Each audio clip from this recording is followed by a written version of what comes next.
सलामकुम भैना। आया मेरा वीरा आया मेरा वीर। हाँ मेरे पुत होर वीरा ठीक ठाक है? की हाल चाल है तेरा? हाँ अल्लाह दा बड़ा करम। मुजम्मल पुत तू ठीक है? हाँ जी मैं दस तू ठीक है पुत? भैना भाजी नहीं नजर आंदे। हाँ वीरा भाजी तेरे काफ ते बैठे माशाल्लाह, पता नहीं तेन? भुल जाना भैना मैं।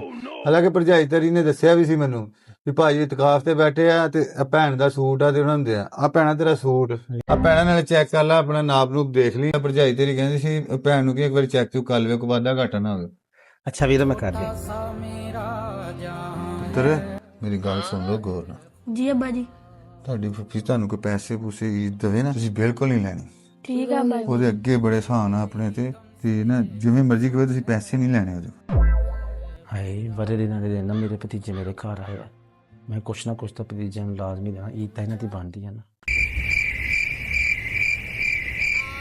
ਹਾਏ ਹਾਏ ਇਹ ਤਾਂ 10,000 ਰੁਪਇਆ ਖੁੱਲਾ ਕੋਈ ਨਹੀਂ ਮੇਰੇ ਕੋਲ। ਚਲ ਆਓ ਕੋਈ ਨਹੀਂ, ਵੀਰੇ ਨੇ ਭਤੀਜਿਆਂ ਨੂੰ ਸਮਝਾਇਆ ਕਿ ਭੈਣ ਕੋਲ ਕੋਈ ਚੀਜ਼ ਨਹੀਂ ਲੈਣੀ, ਈਦ ਨਹੀਂ ਲੈਣੀ, ਉਹਨਾਂ ਨੇ ਥੋੜਾ ਰੱਖਣੇ ਆ। ਅੱਛਾ ਵੀਰੇ ਮਾਸ਼ਾਅੱਲਾ ਸੂਟ ਬਹੁਤ ਸੋਹਣਾ ਸਿਲਾਈ ਹੋਇਆ ਵਾ ਤੇ ਭੈਣ ਨੂੰ ਮੇਰੇ ਵੱਲੋਂ ਸ਼ੁਕਰੀਆ ਅਦਾ ਕਰਦੀ। ਚੰਗਾ ਫੇ ਭੈਣਾ ਅਸੀਂ ਚੱਲਦੇ ਆਂ। ਮੁਜ਼ੰਮਲ ਪੁੱਤ ਮੁਦੱਸਰ ਪੁੱਤ ਮੇਰੀ ਗੱਲ ਸੁਣੋ, ਰੋਕੋ 2 ਮਿੰਟ। हाँ जी पप्पा। ਪਹਿਲੇ ਪੁੱਤ ਫੜ, ਇਹ ਤੇਰੀ ਈਦ ਆ ਪੁੱਤ, ਤੂੰ ਵੀ ਫੜ, ਇਹ ਤੇਰੀ ਈਦ। नहीं पप्पा असि नहीं लेने।